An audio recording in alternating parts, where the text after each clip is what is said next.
Assalamualaikum warahmatullahi wabarakatuh. Waalaikumsalam warahmatullahi wabarakatuh.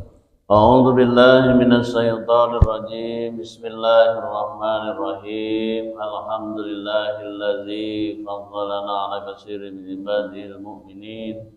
Alhamdulillahi wa salamun 'ala ibadiyal ladzina astafa.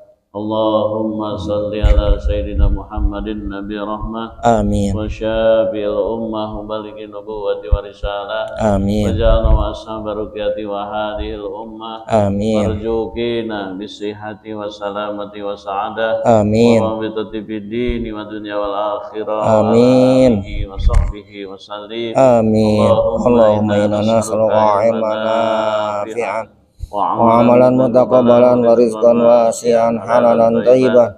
Rabbi israh li sadri wa yassir li amri wa hlul 'uqdatam min lisani yafqahu qawli. Allahumma akrimna binuril fahmi Amin. wa akhrijna minadulumatil wahmi Amin. wa alaina bima'rifatil ilmi Amin. wa sahil lana abwaba fadlika Amin. wa ilhamil malaikatil muqarrabina birahmatika ya arhamar rahimin. Amin ya Allah ya rabbal alamin. Bapak yang beriman dan beramal sayang dirahmati Allah Subhanahu wa taala, puji dan syukur marilah kita panjatkan terlebih dahulu kepada Allah Subhanahu wa taala, pemilik segala pujian, pemilik segala kenikmatan yang telah menciptakan bumi, langit serta seisinya untuk kita. Mudah-mudahan kita termasuk di antara orang-orang yang selalu bersyukur kepadanya. Amin. Tentunya kita selalu berharap berdoa agar kita senantiasa diberikan oleh Allah kesehatan lahir maupun batin. Amin. Dipanjangkan usianya yang berkah. Amin. Diluaskan rezekinya dan dilancarkan usahanya. Amin ya Allah ya rabbal alamin. Bapak yang dirahmati Allah Subhanahu wa taala dan Bapak Ibu yang mau menyimak Al-Qur'annya di rumahnya masing-masing, silakan dibuka surat Ali Imran ayat 55 sampai 63. Judulnya kenaikan Isa Al-Masih. Karena surat ini, surat Ali Imran, termasuk keluarga Imran itu adalah Nabi Isa alaihissalam. Kita mulai dari ayat 55. A'udzu billahi minasy syaithanir rajim. Allah. Bismillahirrahmanirrahim. Allah. Iz qala Allah ya Isa inni mutawaffika wa rafi'uka ilayya wa mutahhiruka minal ladzina kafaru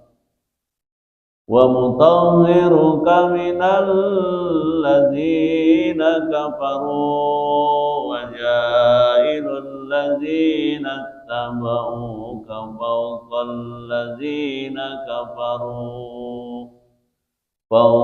ladzina kafaru ila yaumil qiyamah summa ilayya marji'ukum fa'ahkum bainakum fima kuntum fihi takhtalifun.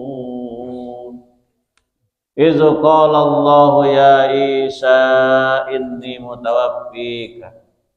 Ingatlah ketika Allah berfirman, ya Isa, wahai Isa, inni sungguh aku, kata Allah, mutawaffika, mengambilmu, itu maksudnya mengambilmu itu dengan jasad dan ruhnya Nabi Isa. Wa rafi'uka, dan mengangkatmu, maksudnya mengangkatmu dari dunia. Ilayya, kepadaku, wa mutahhiruka, dan mensucikanmu atau menjauhkanmu minal ladzina kafaru, dari orang-orang kafir, wa ja'ilul ladzina tabau, dan menjadikan orang-orang yang mereka mengikutimu fawqal ladzina kafaru, di atas orang-orang yang ingkar, yang kafir kepadamu, ila yaumil qiyamah, sampai hari kiamat. Summa, kemudian ilayya marji'ukum, kepadaku tempat kalian kembali, fa'ahkumu bainakum, lalu aku memberi keputusan bainakum, di antara kalian, fima, terhadap apa kuntum kalian dahulu fihi, di dalamnya tali pun kalian perselisihkan.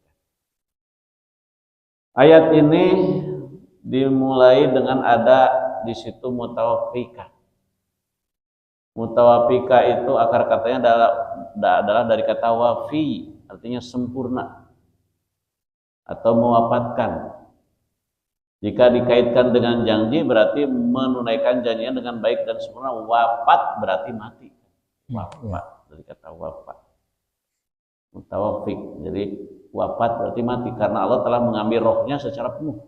Jadi Nabi Isa itu diangkat dalam kata dimatikan atau diambil rohnya secara penuh, atau Allah telah menyempurnakan ajalnya. Jadi kematiannya Nabi Isa itu bukan disalib, tapi diangkat rohnya oleh Allah. Dan kemarin dijelaskan bahwa yang dibunuh, yang disalib oleh pengikut Nasrani itu adalah Yudas Iskariot yang diganti. Tapi menurut pemahaman orang Nasrani bahwa Nabi Isa itu mati disalib. Padahal ini jawaban dari Allah di dalam Al-Quran bahwa Nabi Isa itu bukan mati disalib tapi diangkat. Jadi dalam ayat ini kata mutawafika berarti mencukupkan sepenuhnya waktumu di bumi, mengambil sesuatu sepenuhnya dan tak ada yang tertinggal. Jadi Allah mengambil engkau dan mengangkat engkau kepadaku. Juga dapat berarti Allah mencukupkan sepenuhnya selama waktumu di tengah-tengah kaummu. Jadi penafsiran di atas berbeda sekali dengan yang terdapat dalam beberapa tafsir yang lain yang menegaskan Nabi Isa sudah mati. Seperti dalam penafsiran Ahmadiyah dan Bible ada. Jadi mati disalib. Jadi beberapa arti dan perbandingan dapat dilihat dalam Matius ada. Matius halaman 32-38 diuraikan secara cukup panjang lebar. Jadi ayat ini sekali lagi membantah anggapan orang Nasrani yang mengatakan bahwa Nabi Isa mati disalib. Jadi Allah membalas tipu daya orang kafir dengan mengangkat Isa kepadanya. Dalam hal ini terdapat berita gembira untuk Nabi tentang datangnya bantuan Allah untuk menyelamatkan dirinya dan tipu daya orang kafir sehingga mereka dapat dalam usahanya melaksanakan tipu daya itu tidak akan berhasil. Karena ini jawaban. Jadi Allah sekali lagi mengangkat Nabi Isa kepadanya dan akan mewafatkannya pada saat ajalnya tiba. Sesudah turun dari langit pada waktu ditentukan. Ini menurut sebagian ulama. Jadi nanti wafatnya Nabi Isa itu setelah nanti waktunya ajalnya dan nanti akan diturunkan ke bumi. Nanti ada peristiwa Ya'juj Ma'juj, kemudian Dajjal itu. Nah, sesuai dengan sabdanya, walladzi nafsi biyadi la yu'sikanna ayang zilafikum ibnu Maryam hakaman adlan. Fayaksirus salbi wa yaqtalul hinjir wa yadha'al hijyata wa yafidul mal hatta takuna sajadatul wahidatu khairan minad dunya wa ma fiha. Ini surat di hadis Bukhari, hadisnya sahih dari Abu Hurairah. Demi Allah yang jiwaku ada di tangannya, Isa putra Maryam akan turun di antaramu sebagai hakim yang adil. Jadi sudah mulai kekacauan, dekat hari kiamat ini nanti turunlah Nabi Isa sebagai hakim yang adil. Kemudian ia akan memecah salib, akan membunuh babi, menghentikan peperangan dan membagi-bagikan harta sehingga tak seorang pun yang akan menerimanya. Karena apa? Tidak membutuhkan lagi harta dan merasa bahwa sujudnya ibadahnya lebih utama dari dunia dan semua isi.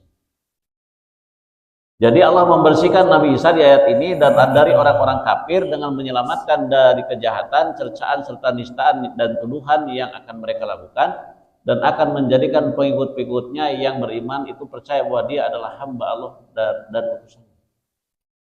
Percaya akan kata-kata Isa bahwa beliau diutus untuk memberi kabar gembira tentang kedatangan seorang utusan Allah yang akan datang sesudahnya yang bernama Ahmad. Tentunya kan di dalam kitab Injil yang asli sudah dikatakan bahwa nanti akan ada seorang nabi terakhir yang namanya Ahmad. Itu Nabi Muhammad ada di surat Shaf ayat 6. Tapi mereka mengingkari kitab yang aslinya yang ada di situ, dia sehingga sekarang tidak percaya kepada Nabi Muhammad. Dia percaya kepada Nabi Isa.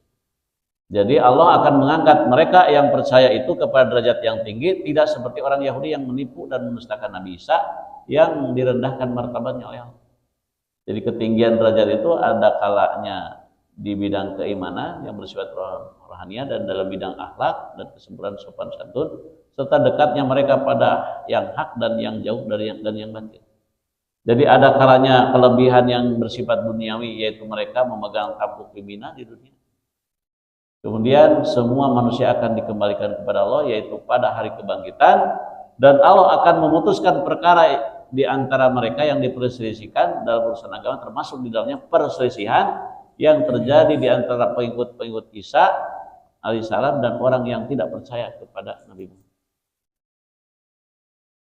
Nah, kemudian di ayat 56 dijelaskan fa ammal ladina kafaru wa u'adzibuhum adzaban syadida fid dunya wal akhirah wa ma lahum min nasirin. Dan adapun orang-orang yang kafir, maka akan aku siksa mereka dengan siksa yang keras, yang sangat keras di dunia wal akhirah, dan di akhirat wa ma lahum min nasirin, dan tidak ada bagi mereka dari seorang penolong.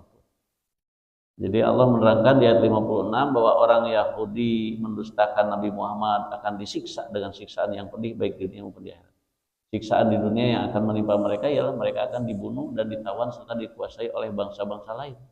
Sekarang mereka itu siksa di dunia, orang Yahudi ya tidak punya tempat, dan selalu diburu dan selalu dianggap mereka memang sebagai rusak, perang terus. Ya.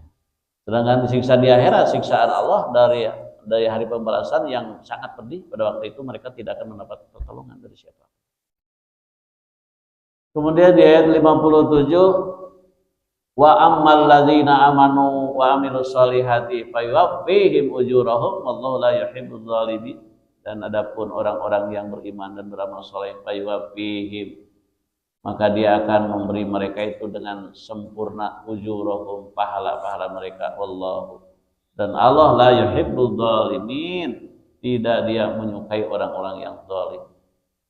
Jadi orang yang beriman dan orang yang melakukan amal soleh adalah orang yang membenarkan Nabi Muhammad sebagai nabi terakhir dan pemberi wahyu, yaitu Al-Quran, dan serta orang yang mengikuti kenabiannya Nabi Muhammad. Itu adalah orang yang dianggap orang yang beriman dan beramal soleh yang nantinya akan dimasukkan ke surganya Allah dengan sempurna, dengan pahalanya yang sempurna tanpa ada kekurangan.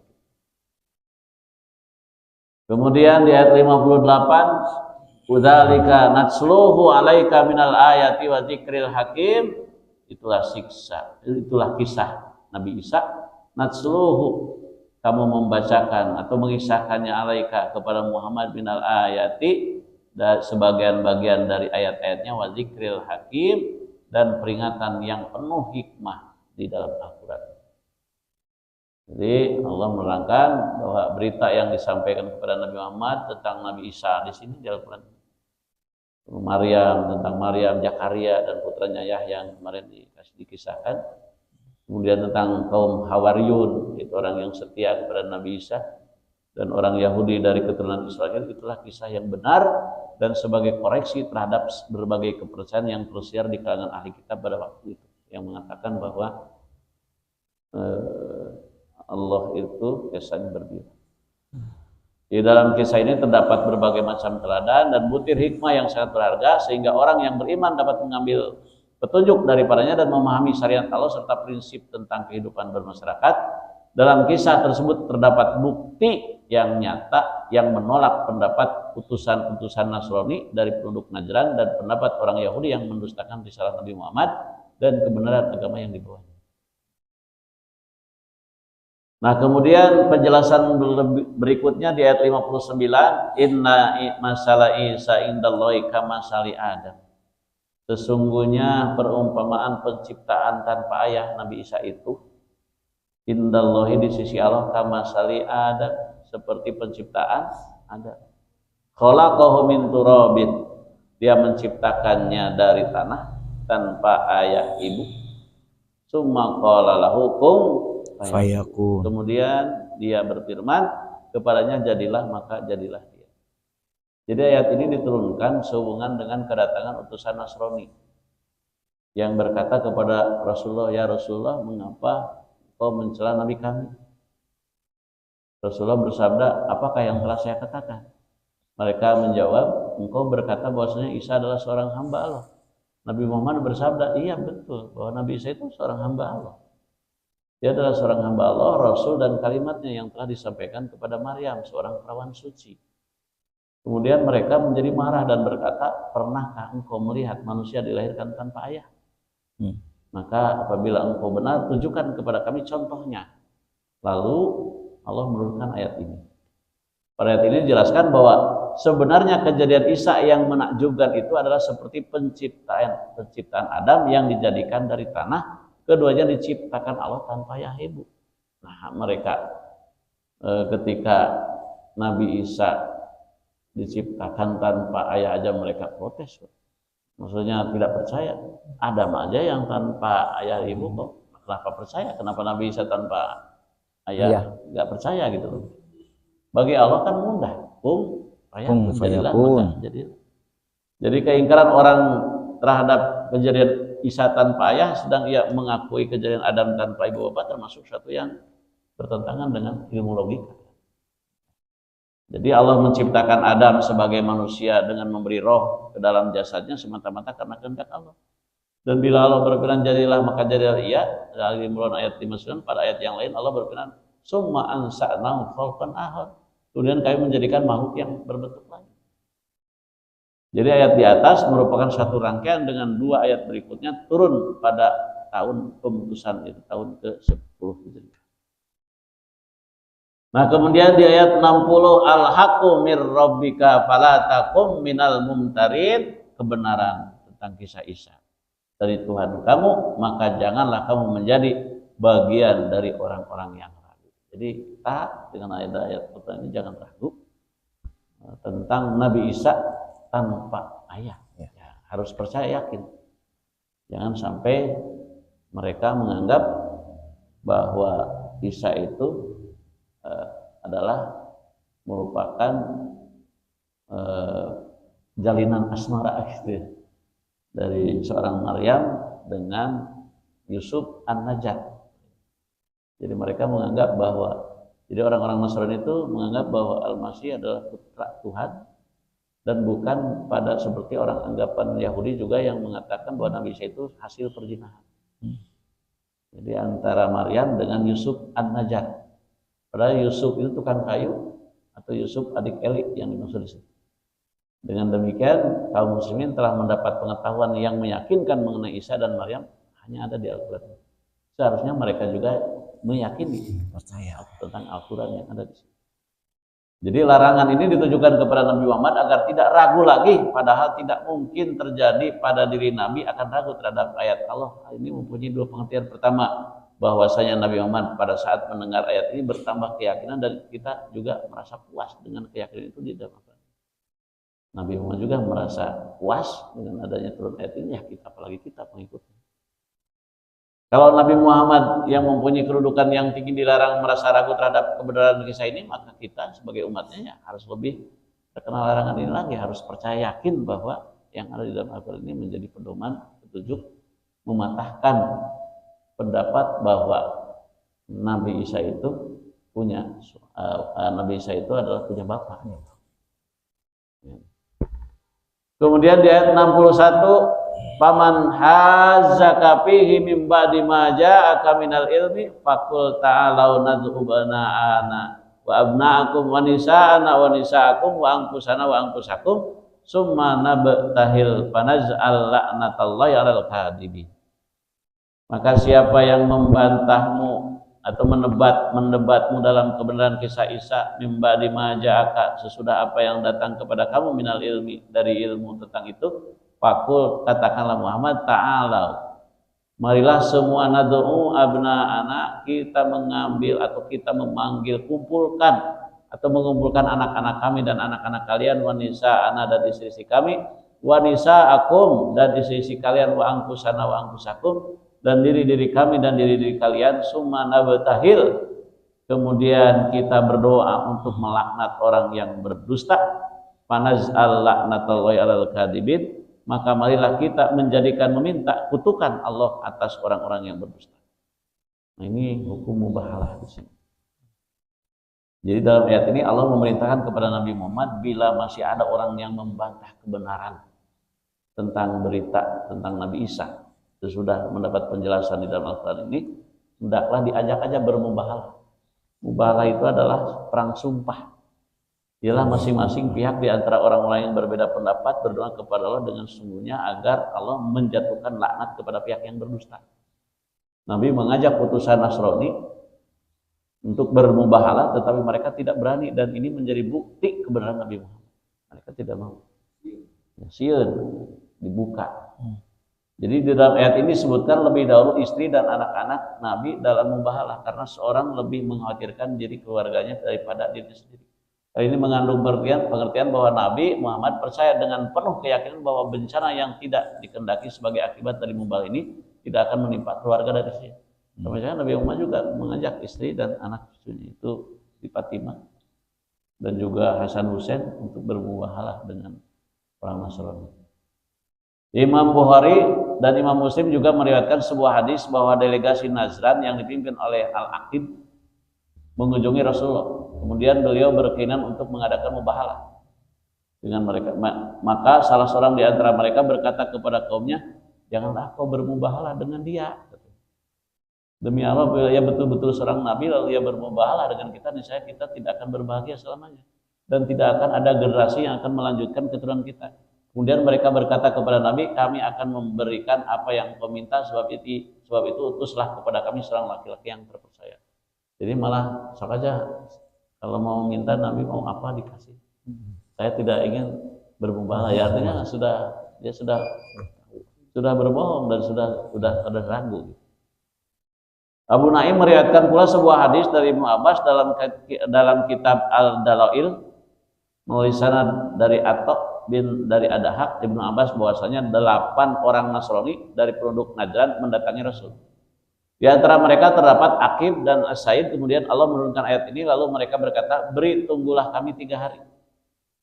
Lalu mereka pergi kepada Bani Quraizoh, Bani Nadir dan Bani Qainuqa dari kalangan orang-orang Yahudi. Kemudian mereka memberi isyarat untuk berdamai, tidak mengadakan mubahalah. Tidak mau. Kemudian mereka berkata, dia adalah nabi yang telah diberitakan kedatangan di dalam kitab Taurat tuh. Katanya, ya nggak usah mubahalah lah. Ternyata dia itu seorang nabi yang memang sudah diberitakan di dalam kitab Taurat. Lalu mereka mengadakan perdamaian dengan Nabi dengan perjanjian membayar 1000 potong pakaian pada bulan Safar dan 1000 potong lagi disertai sejumlah uang pada bulan Rajab. Jadi, kemudian diriwayatkan lagi bahwa Nabi Muhammad telah mengajukan Ali, Fatimah dan kedua putra mereka Hasan dan Husain selain diri beliau untuk membahalah, dan Nabi pun keluar bersama mereka seraya bersabda, "Apabila saya berdoa, hendaklah kamu membaca amin." Ibnu Asakir meriwayatkan sebuah hadis dari Ja'far dari ayahnya bahwa setelah ayat ini turun, Nabi membawa Abu Bakar bersama anaknya, kemudian membawa Umar bersama anaknya, Utsman bersama anaknya. Dapat dipahami dari ayat ini bahwa Nabi Muhammad telah memerintahkan untuk mengundang orang-orang yang menentang hakikat kejadian Nabi Isa dari kalangan orang yang ahli kitab untuk berkumpul, baik laki maupun perempuan, untuk membuah. Tapi lagi-lagi mereka tidak mau. Jadi ajakan Nabi untuk bermubahalah itu menunjukkan adanya keyakinan yang penuh terhadap kebenaran apa yang beliau katakan. Sebaliknya keengganan orang Yahudi dan Nasrani yang diajak untuk bermubahalah menunjukkan alasan dan kepalsuan mereka. Kemudian di ayat 62, "Inna hada lahwal qasasul haq wa ma min ilahin illallah wa innallaha lahuwal azizul hakim." Sungguh ini adalah kisah-kisah atau cerita-cerita yang benar, tidak ada keraguan. Wa ma min ilahin illallah, dan tidak ada dari Tuhan yang disembah selain Allah. Wa innallaha lahuwal azizul hakim, dan sungguh Allah, sungguh Dia Maha Perkasa, Maha Bijaksana. Kisah yang diturunkan kepada Nabi Muhammad tentang Nabi Isa itulah yang benar, bukan pendapat orang Nasrani dan bukan pula pendapat orang Yahudi. Tidak ada Tuhan yang wajib disembah melainkan Allah. Karena Allah yang menciptakan segala sesuatu yang tidak satu pun yang dapat menyamainya. Di dalam ayat ini jelas terdapat suatu bantahan terhadap orang Nasrani yang menyatakan bahwa Allah salah satu dari oknum yang tiga. Trinitas. Pada ayat yang lain dijelaskan laqad kafaral ladzina qalu innallaha salisu salasah. Sungguh telah kafir orang yang mengatakan bahwa Allah adalah yang ketiga dari yang tiga. Jadi kita sekali lagi diulangi bahwa Tuhan kita itu esa zatnya, sifatnya, wujudnya dan af'alnya tidak berbilang esa. Kita yakini betul ini adalah tauhid yang harus dimantapkan ketauhidan kita bahwa Allah itu esa zatnya, sifatnya, wujudnya dan af'alnya tidak berbilang. Ayat yang terakhir, fa in tawallau fa innallaha alimun bil mufsidin. Maka jika mereka berpaling dari iman, maka sungguh Allah Maha mengetahui terhadap orang-orang yang perusak. Wallahu a'lam bishawab. Kesalahan ucapan saya pribadi mohon dimaafkan. Kebenaran datangnya dari Allah Subhanahu wa taala. Wallahu muwaffiq ila thariq. Wassalamualaikum warahmatullahi wabarakatuh. Waalaikumsalam warahmatullahi wabarakatuh. Allahumma salli ala sayyidina Muhammad bil qulubi wa dawaiha wa afiyatil abdan wa shifaiha wa nuril absar wa diyaiha wa ala alihi wa sahbihi wa sallim. Allahumma salli ala sayyidina Muhammad bil qulubi wa dawaiha wa afiyatil abdan wa shifaiha wa nuril absar wa diyaiha wa ala alihi wa sahbihi wa sallim. Allahumma salli ala sayyidina Muhammad bil qulubi wa dawaiha wa afiyatil abdan wa shifaiha wa nuril absar wa diyaiha wa ala alihi wa sahbihi wa sallim. Allahumma salli ala nabiyil hashimi Muhammadin wa ala alihi wa sallim taslima. Allahumma salli ala nabiyil hashimi Muhammadin wa ala alihi wa sallim taslima. Allahumma salli ala nabiyil hashimi Muhammadin wa ala alihi wa sallim taslima. Allahumma arhamna bil Qur'an waj'alhu lana imaman wa nuran wa hudan wa rahmah. Allahumma dzakirna minhum ma nasina wa 'allimna minhum majilna warzuqna tilawatahu ana al-laili wa atrafan nahar waj'alhu lana hujatan ya rabbal alamin.